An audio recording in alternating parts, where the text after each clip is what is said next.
I used to think some people were born to shine, like the spotlight just naturally followed them wherever they went. My sister, Maya, was one of those people. She didn't even have to try.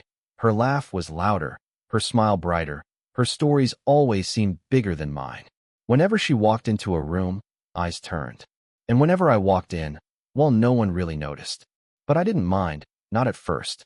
In fact, I kind of liked it. I was the quiet one, the reliable one, the sister who held the camera while Maya danced in front of it. She was the star, and I was the background. That's just how things were, and it was fine, until it wasn't. Because when someone is always in the spotlight, they start believing it belongs to them, and only them. And when you're always in the shadows, people start forgetting you're even there. I still remember the first time it really stung. We were at a family gathering, one of those noisy backyard barbecues where everyone's talking over each other. My aunt asked Maya about her college applications, and Maya launched into this dramatic story about how she'd nailed her interview for the drama program. Everyone clapped, everyone cheered. But when I tried to share that I'd been accepted into the writing program I'd dreamed about for years, the words barely left my mouth before someone changed the subject back to Maya. I laughed it off, pretended it didn't matter. But inside, it felt like a small cut.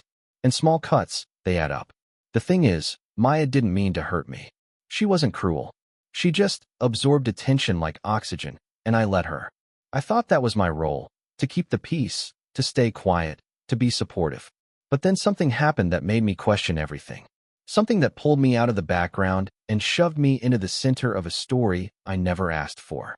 It started with a boy. Doesn't it always? He wasn't flashy like Maya's usual admirers.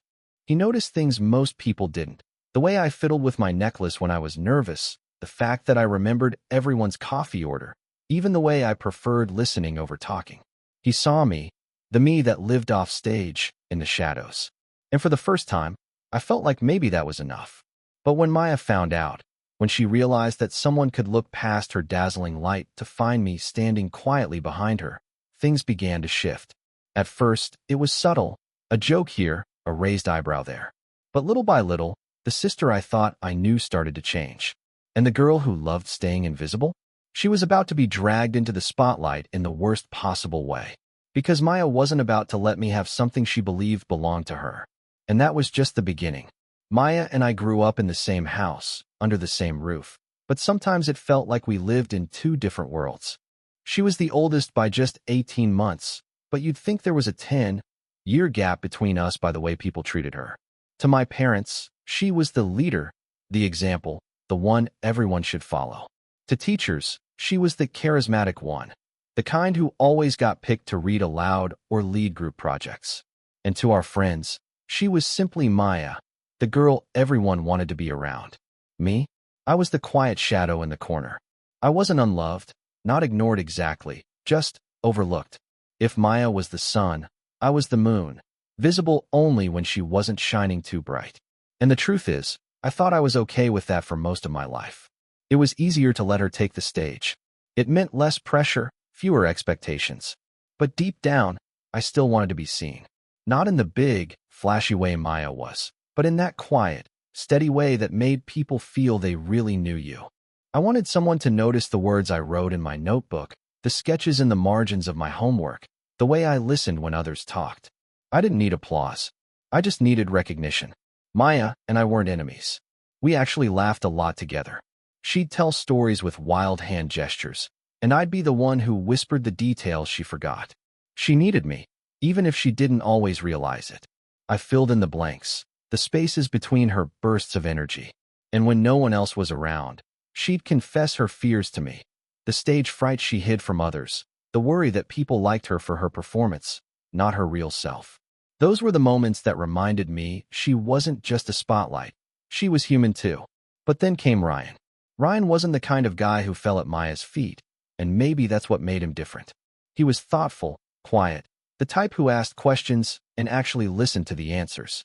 He noticed me one afternoon at the campus cafe when Maya had stepped away to take a phone call. Instead of waiting for her return, he leaned across the table and asked about the book I was reading. No one ever asked me that before. And that was the start of something small but powerful. Conversations that stretched longer than they should have. Smiles that felt private, meant only for me. I didn't tell Maya at first, not because I wanted to hide it, but because I didn't know what it was yet. And maybe, selfishly, I wanted something that was just mine. But secrets have a way of finding daylight. And in a house where one sister lived in the spotlight, daylight was exactly what I was afraid of. Because once Maya found out, things would never be the same again. It didn't take long for Maya to notice. She always noticed, especially when it came to attention. At first, it was little things. She caught me smiling at a text, and her eyebrows lifted in curiosity. "Who's that?" she asked, half teasing, half probing. I shrugged it off, saying it was just a classmate. But Maya wasn't dumb. She knew me too well, and the fact that I wasn't spilling every detail made her suspicious. The real turning point came one weekend when Ryan and I bumped into her at the bookstore. He was holding a copy of a novel I'd recommended, and his grin gave away more than words could. Maya's eyes flickered between us, and in that instant, I felt it, the shift, like a spotlight swinging away from her and landing on me. She laughed it off, of course. Maya always knew how to play it cool in public. But when we got home, the question started. "So, when were you planning on telling me?" she asked, her voice light, but her eyes sharp. I tried to explain that it wasn't a secret. Not really. We were just talking, getting to know each other. But she didn't hear me. All she saw was that I had something she didn't. And Maya hated losing. Suddenly, the little jabs started. She'd make comments about how quiet I was, how unexpected it was that someone like Ryan would be interested in me. She laughed when she said it, but the laughter cut deeper than she knew. Other times, she'd conveniently show up wherever we were, sliding into conversations, tossing her hair, shining brighter. Ryan was polite, but I felt the pressure tightening around me. Was he looking at her? Did he still see me the way he used to? Or was Maya pulling him into her orbit like she did with everyone else? The worst part wasn't even her actions. It was the doubt she planted in my head. She knew how to twist things just enough to make me question myself. And once you start doubting the one thing that makes you feel seen, everything starts to crack.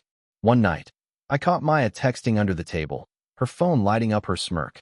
When I asked who it was, she only said, "You'll see soon enough." And in that moment, my stomach dropped. Because for the first time, I realized Maya wasn't just playing around. She was planning something. From that night on, something in the air between us shifted. Maya didn't come at me directly. That wasn't her style. Instead, she worked in shadows of her own, subtle, calculated, almost invisible until you strung the pieces together. Ryan and I would make plans to meet at the cafe, and suddenly Maya would appear, claiming she just happened to be in the neighborhood. She'd slide into the seat beside him, her energy spilling over like a flood, telling dramatic stories while Ryan laughed politely. I sat there watching, a knot forming in my chest, wondering if he noticed how she positioned herself closer, how her hand brushed his arm just a little too often. At first, I told myself I was imagining it, that I was just paranoid. After all, she was my sister. Why would she try to steal something that meant so much to me? But the more it happened, the harder it was to ignore. The whispers started too. A friend pulled me aside in the hallway, asking if it was true that Ryan and Maya were spending more time together. I laughed it off, but my voice shook when I denied it. And later that night, when I scrolled through Maya's Instagram, my heart sank. There it was. A photo of her and Ryan, smiling at some late-night diner. No caption, just a sparkle emoji. I didn't even know they'd been together that night. When I asked her about it, she shrugged like it was nothing. "Relax. He's just a friend. You're being too sensitive." But her smirk told another story, one she didn't bother to hide. Ryan tried to reassure me, saying he only had eyes for me. But even his words started to feel thinner the more Maya inserted herself. And the cruelest part? Some part of me believed him, and some part of me believed her. It became a silent tug-of-war, one I never asked to be part of.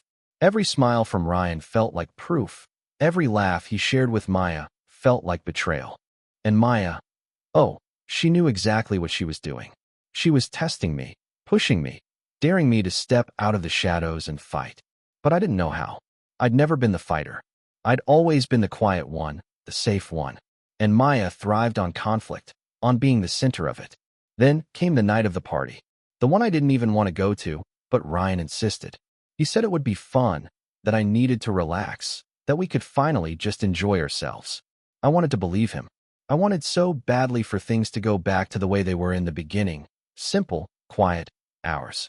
But as soon as we walked through the door, I saw her. Maya. Already there. Already waiting. Her eyes met mine across the room, and in that instant, I knew. Something was about to happen. Something I couldn't stop. And when she stood up, smiling as Ryan's gaze followed her, I felt the floor drop beneath me. The party was already unraveling inside me, but nothing could have prepared me for what Maya did next. She clinked her glass against the mic stand, drawing everyone's attention like she always did, her smile wide and perfect. "I have an announcement," she said, her voice floating across the room. And before I could process what was happening, she reached for Ryan's hand. My stomach twisted as she pulled him closer, holding on like she owned him. "We've been spending a lot of time together," she continued, her eyes flicking straight to me, sharp and deliberate. "And, well, it turns out we're kind of a thing." The room erupted. Cheers, whistles, claps. Everyone bought it instantly, because of course they did. Maya knew how to sell a story better than anyone. But Ryan didn't cheer. He didn't even smile. He looked frozen, caught between her grip and my wide, breaking stare. And then, just when I thought the knife couldn't go any deeper, Maya leaned into the mic and added, almost playfully, "Funny thing is she knew all along." Gasps rippled through the crowd. All eyes turned to me. And in that single moment, it wasn't just my heart on the line, it was my truth. The room blurred around me. Voices, laughter, whispers, all of it melting into a single roar inside my head. Maya still clung to Ryan's hand, her smile steady, like she had just delivered the perfect performance. And maybe she had. She knew exactly how to pull the strings, how to turn an entire room against me without ever raising her voice. I wanted to disappear. That was my instinct, always had been. To shrink back into the shadows and wait for the storm to pass. But this time, something in me snapped. "No," I said, louder than I expected. The chatter stopped. Dozens of eyes turned my way, waiting for me to crumble. But I didn't.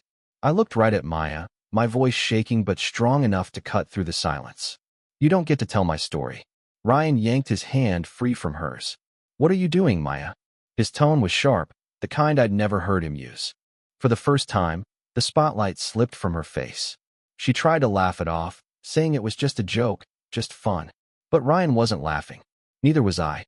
He turned to me, his eyes fierce and steady. "I'm with you. Always have been." The room shifted. People started whispering again, this time with doubt in their voices. Maya's perfect act cracked at the edges. And in that tiny fracture, I finally felt the weight lift off my shoulders.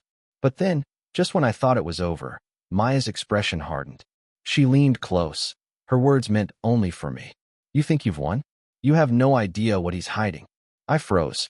My victory turned to ice. Ryan's jaw tightened, his gaze dropping for the briefest second. And in that instant, I realized the war wasn't between me and Maya anymore. It was about to shift into something far more dangerous.